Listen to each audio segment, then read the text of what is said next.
खुशामदीद नाजरीन, मैं हूं आपकी होस्ट आफरीन खान और आप देख रहे हैं ये शो जिसका नाम है आपकी सहेली।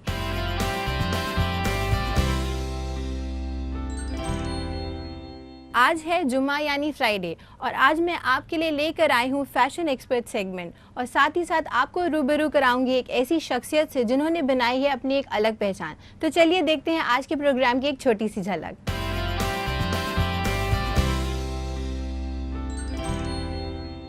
अगर आप किसी पार्टी में जा रहे हैं और आपने फॉर्मल पहना हुआ है और आपके काफ्तान में कोई एम्ब्रॉयडरी की हुई है, तो आप कोशिश करें कि आपकी एम्ब्रॉयडरी से मैच करते हुए डैंगलर्स हों। उन बातों को लिखा है, उन लोगों पे लिखा है जिनको मुझे लगता है कि न्याय मिलना था लेकिन ज़िंदगी में न्याय नहीं मिला।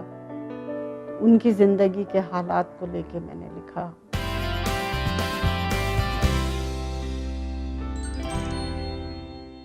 नाजरीन, आज हम आपको बताने वाले हैं काफ्तान के बारे में हमारे इस फैशन एक्सपर्ट सेगमेंट में।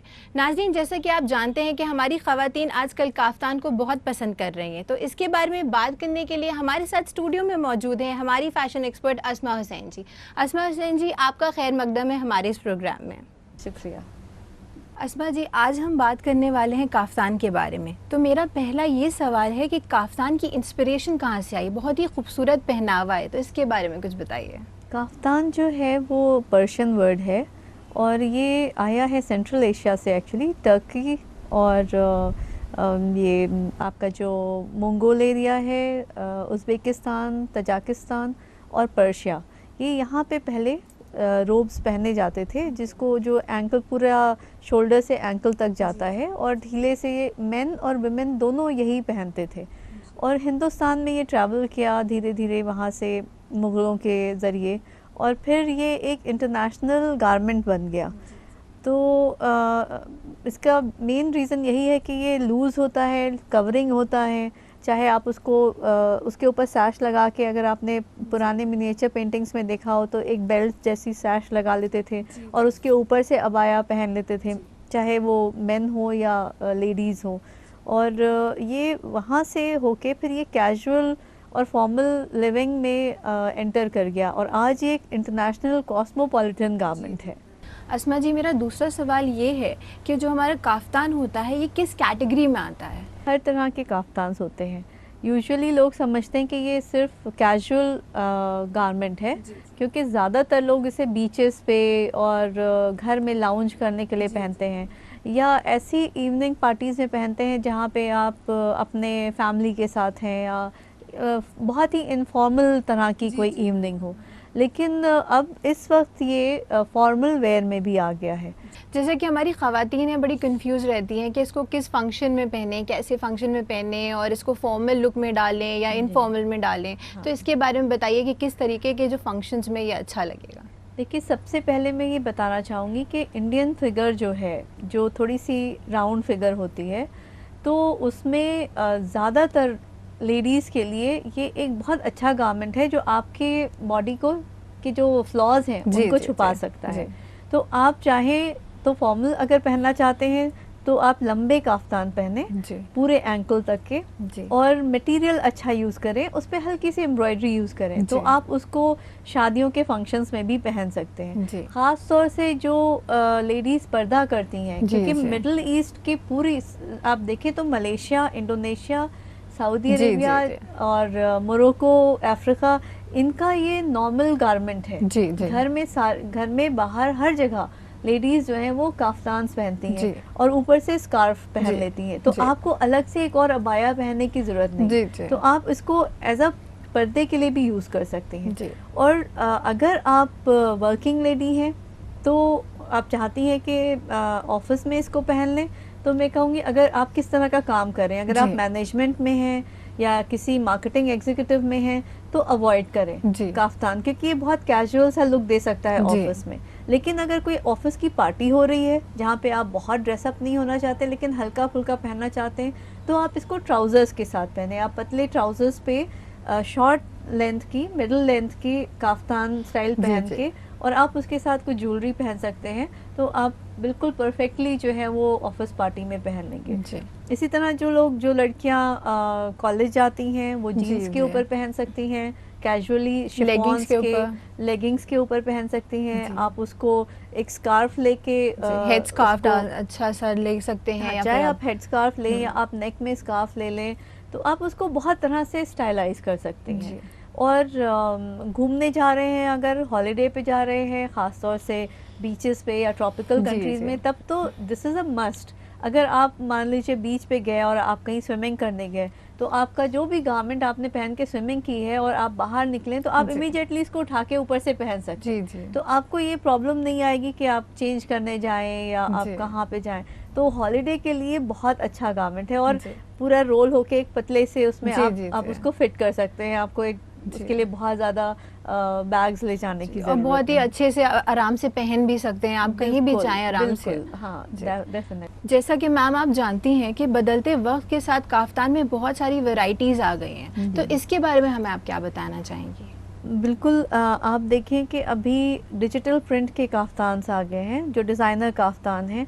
जैसे अगर आप देखें कि मैंने जी, जो आप शर्ट बहुत पहनी हुई है, खूबसूरत। जी तो इसमें एक पुराना मुग़ल पैटर्न का पेज़ले बना हुआ है, जी लेकिन उसको मॉडर्नाइज करके डिजिटल प्रिंट से किया हुआ है, जी और थोड़ा सा डिफरेंट कर दिया है कि आपने यहाँ पे टैसल लगा दिया। आप इसको छोटा कर सकते हैं, जी लेंथ को बड़ा कर सकते हैं। जी तो इस तरह के बहुत सारे माइनर चेंजेस जो हैं वो डिज़ाइनर्स करते हैं। जी। अस्मा जी, काफ्तान के बारे में बात हमारी यूं ही जारी रहेगी। तब तक के लिए अपने नाजरीन को याद दिला दूं, अगर उनके भी हैं सवालात जिनके जवाब चाहते हैं वो हमसे, तो वो हमें मेल कर सकते हैं। हमारा ईमेल आईडी है aks@etv.co.in। तो नाजरीन, इसी के साथ वक्त हो चुका है एक छोटे से वक्फे का। कहीं मत जाइएगा, देखते रहिएगा आपकी सहेली।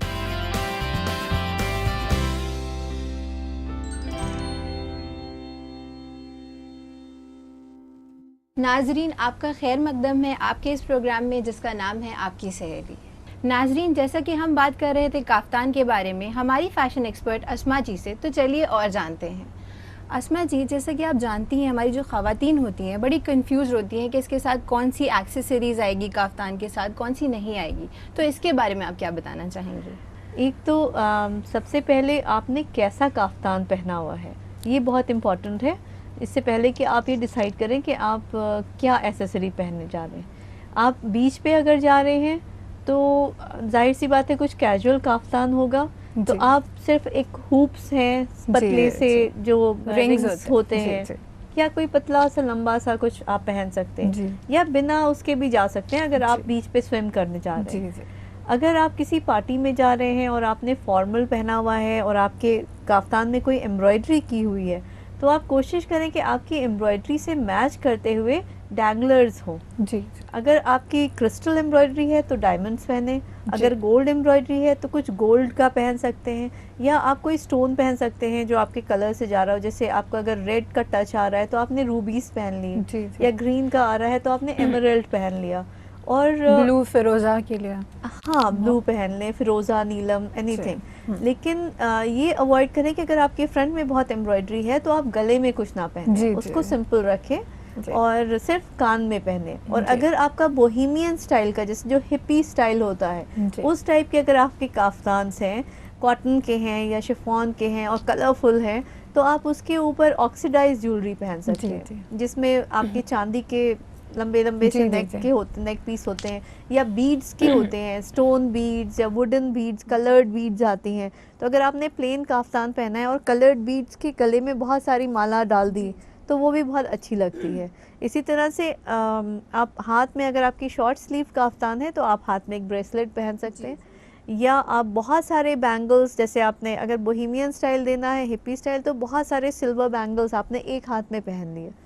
कोई भी एक चीज़ को फोकस रखिए। अगर आप हाथ में रख रहे हैं तो कान में कोई छोटा सा कुछ पहन लें जी। और कहीं कुछ ना पहने। जी। अगर आपने कान में बड़े से डैंगलर्स पहने हैं जी। तो आप हाथ में एक छोटा ब्रेसलेट डाल दें और नेक में कुछ ना पहने। और इसी तरह अगर आपने नेक में बहुत सारा पहना हुआ जी। है तो फिर हाथ को और ईयर्स को अवॉइड जी। करें। तो इस तरह से बैलेंस करें अपना जो अटायर है और ख़ास तौर से जो एसेसरीज़ हैं। मैम, हम आपसे ये जानना चाहेंगे कि किस उम्र की ख़वातीन पे काफ्तान सूट करता है ज़्यादा? जैसा कि मैंने बताया कि काफ्तान जो है कुछ कंट्रीज़ का बेसिक कपड़ा है, गारमेंट है, तो वहाँ हर एज ग्रुप की और औरतें जो हैं बचपन से लेके और बूढ़े होने तक, यहाँ तक कि जो 80 साल की भी औरतें हैं वो भी यही पहनती हैं। लेकिन ये देखना है आपको कि आप किस एज ग्रुप में हैं और उसके हिसाब से आपके डिज़ाइन हो। पहन सब लोग सकते हैं, लेकिन अगर आप 60s में हैं तो आप थोड़ा सोबर ब्लू कलर्स हैं, एक्वा कलर्स हैं, अच्छे लगते हैं, और डिज़ाइन वाले भी अच्छे लगते हैं। आप ब्लैक के ऊपर रेड फ्लोरल प्रिंट है या कोई और प्रिंट है, लेकिन ओवरऑल लुक जो है वो आपकी एज के हिसाब से होना चाहिए। अगर गर्मियां हैं तो आप पेस्टल पहने, अगर विंटर्स हैं तो आप डार्क कलर्स भी पहन सकते हैं, सिल्क भी पहन सकते हैं, लेकिन हर कलर में एक समझ में आ जाता है कि ये कलर बहुत भड़कीला ना हो। अगर आप या स्टाइल बहुत ऐसा ना हो कि आपने शॉर्ट सा पहन लिया और ट्राउज़र के ऊपर पहन लिया या स्लैक्स के ऊपर, और आपकी एज 60 है तो वो आपके ऊपर शायद अच्छा ना लगे, तो उसको अवॉइड करें। वो यंग लड़कियों पे अच्छा लगेगा। ख़ास तौर से अगर आपका वेट ज़्यादा है तो आप स्लैक्स अवॉइड करें, ट्रांसपेरेंट कपड़े अवॉइड करें। आप जो ओपेक कपड़ा है, सिल्क है, सैटन है, या आपके कॉटन के जो आते हैं वो सब आप पहन सकते हैं। लेकिन जो ट्रांसपेरेंसी होती है उसमें आपकी बॉडी जो है उसकी शेप दिखाई देती है, तो अगर आप दुबले पतले हैं तो आपके ऊपर अच्छा लगेगा, लेकिन अगर आपके वेट है तो आप उसको अवॉइड करें। तो इस तरह से एज के हिसाब से, अपनी एज के हिसाब से आप डिज़ाइन को देख सकते हैं कि ये हमारे ऊपर अच्छा लगेगा, ये नहीं लगेगा, और उसको एक्सपेरिमेंट भी कर सकते हैं। अगर आप कहीं लेने गए हैं तो आप 1-2 पहन के ट्राई करके देखें और उसके बाद आप कोई भी चीज़ परचेज़ करें, तो उससे आपको अंदाज़ा हो जाएगा कि आप कैसा गारमेंट पहने हुए हैं। अस्मा जी, आपने हमें काफ्तान के बारे में इतनी सारी जानकारियाँ दी, इसके लिए आपका बहुत शुक्रिया। शुक्रिया, बहुत बहुत शुक्रिया। तो नाजरीन, इसी के साथ मैं आपको याद दिला दूं, अगर आपकी भी हैं कोई सवालात या आपकी भी हैं कोई क्वेरीज जिनके जवाब चाहते हैं आप हमसे, तो आप हमें मेल कर सकते हैं। हमारा ईमेल आईडी है aks@etv.co.in। तो नाजरीन, इसी के साथ वक्त हो चुका एक छोटे से वक्फे का, मगर वक्फे के बाद हम आपकी मुलाकात कराएंगे एक अजीम शख्सियत से। कहीं मत जाइएगा, देखते रहिएगा आपकी सहेली।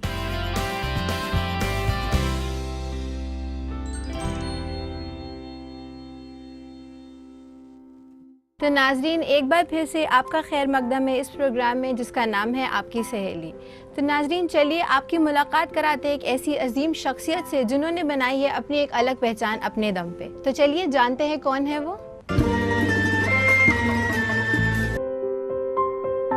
लफ्जों का असर कभी कभी यूं होता है कि ये सीधे दिल पर दस्तक देते हैं।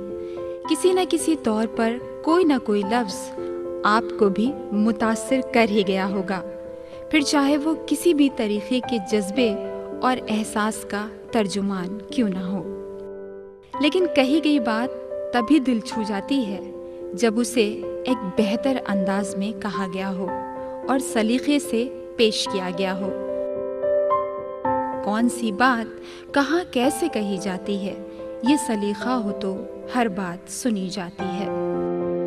आज के सेगमेंट में हम आपको ऐसी ही एक मुसन्निफा से रूबरू कराएंगे जो कि ख़ास लफ्ज़ों से लोगों तक अपनी बात पहुंचाने में माहिर हैं। जी हाँ, हम बात कर रहे हैं पद्मश्री से नवाजी जा चुकी मेहरुन्निसा परवेज साहिबा की। इनके लहजे और अंदाज़े बयान में वो जादू है जिसने न जाने कितने ही लोगों को मुतासिर करके अपना गिरविदा बना लिया है। समझिए कि लेखन में मैं बहुत अचानक ही आई हूँ। मैं बहुत छोटी थी। हमारे यहाँ तो कोई हिंदी का कोई रिसाला, कोई मैगज़ीन घर में नहीं आती थी। हमारे यहाँ कोई कहानी, किस्से कहानी नहीं पढ़ता था। हम लोग, मैं स्कूल की लाइब्रेरी से लाती थी तो रज़ाई के अंदर टॉर्च रख के और चोरी चोरी पढ़ा करती थी। तो एक दिन मेरे दोस्त के घर में गई थी तो उनके घर में टेबल पे धर्मियों को रखा था।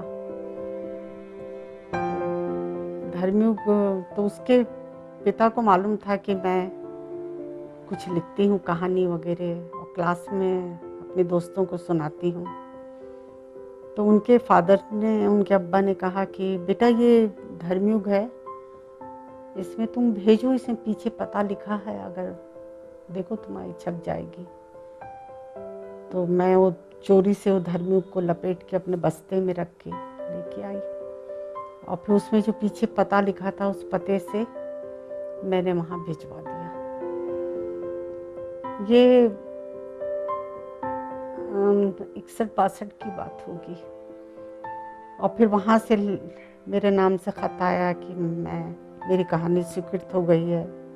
फिर वो उसमें छपी भी और इस तरीके से मेरा लिखने का शुरू हुआ। मैं कहानियाँ लिखती थी, आसपास की बातें लिखती थी, किसी के भी घर के किस्से लिखती थी। रोज़ हमारे घर में कचहरी बैठती थी, रोज़ लोग आके शिकायतें करते थे और मेरी वालदा भी बहुत परेशान रहती थी। वो तो कभी कभी मेरे पैर के ऊपर अपना आंचल रख देती थी और बोलती थी बेटा तू क्या किससे कहानी लिखती है, लोग रोज़ आते हैं यहाँ शिकायतें करने। तो मेरी समझ में नहीं आता था, मुझे लगता था मैं अगर इसको बंद कर दूंगी तो मैं ज़िंदा भी नहीं रहूँगी। तो धर्मयुग में मेरी कहानी छपी, फिर मैं निरंतर लिखती रही। अक्टूबर 63 से मेरी कहानी धर्मयुग में छपी थी पहली कहानी, और 96 में धर्मयुग बंद हुआ, तब तक मेरी कहानी लगातार आती रही। उन बातों को लिखा है, उन लोगों पे लिखा है जिनको मुझे लगता है कि न्याय मिलना था लेकिन ज़िंदगी में न्याय नहीं मिला। उनकी ज़िंदगी के हालात को लेके मैंने लिखा। अल्लाह की बड़ी मेहरबानी रही। देखिए मैं तो ये समझती हूँ कि उसी की मेहरबानी है जिसने मुझे इतना नवाजा, मेरी कलम में ताकत दिया।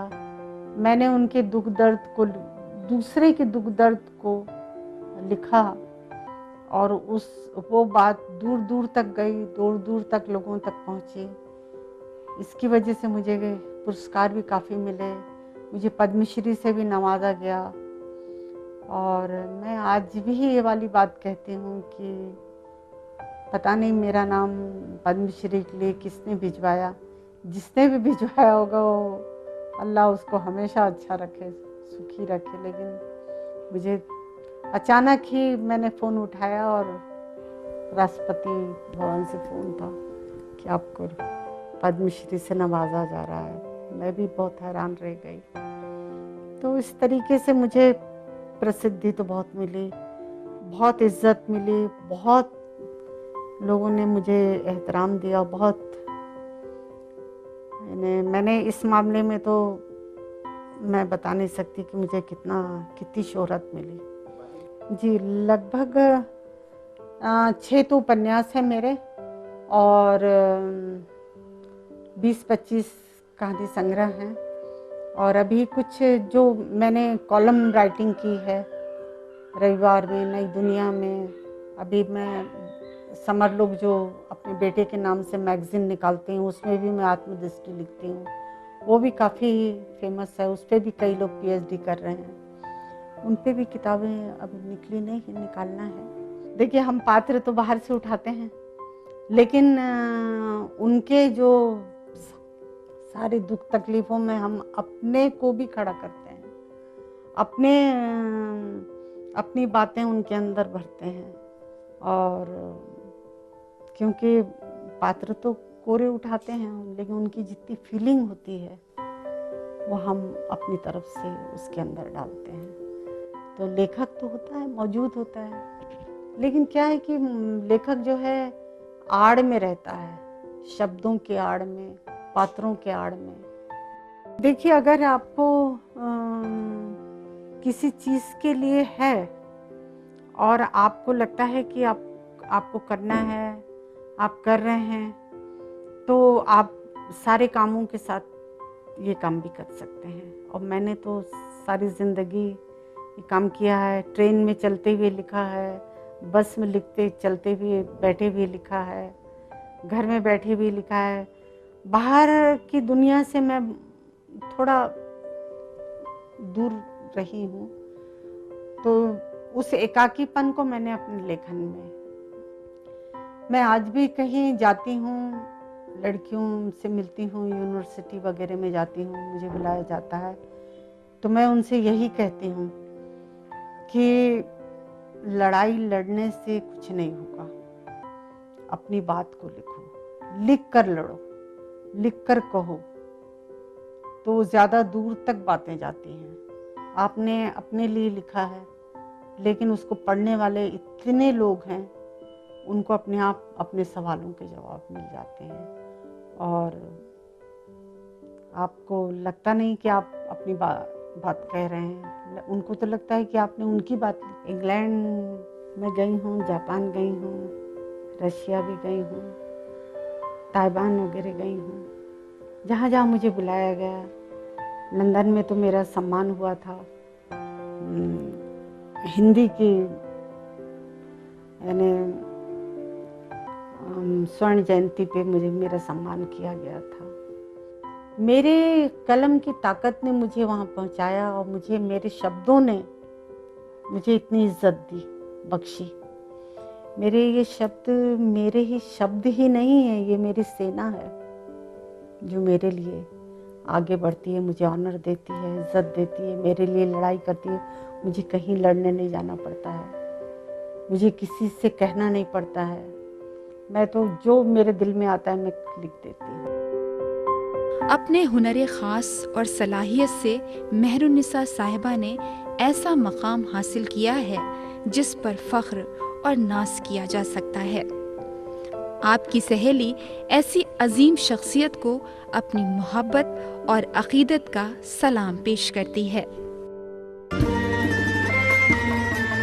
तो नाज़रीन, इसी के साथ मैं आपको बता दूं, अगर आपकी भी है कोई कहानी या आपने भी किया है कुछ अचीव, तो आप हमें मेल कर सकते हैं। हमारा ईमेल आईडी है aks@etv.co.in। तो नाज़रीन, इसी के साथ वक्त हो चुका, हम अपने प्रोग्राम को यहीं ख़त्म करें। आपसे होगी फिर मुलाकात, तब तक के लिए खुदा हाफ़िज़।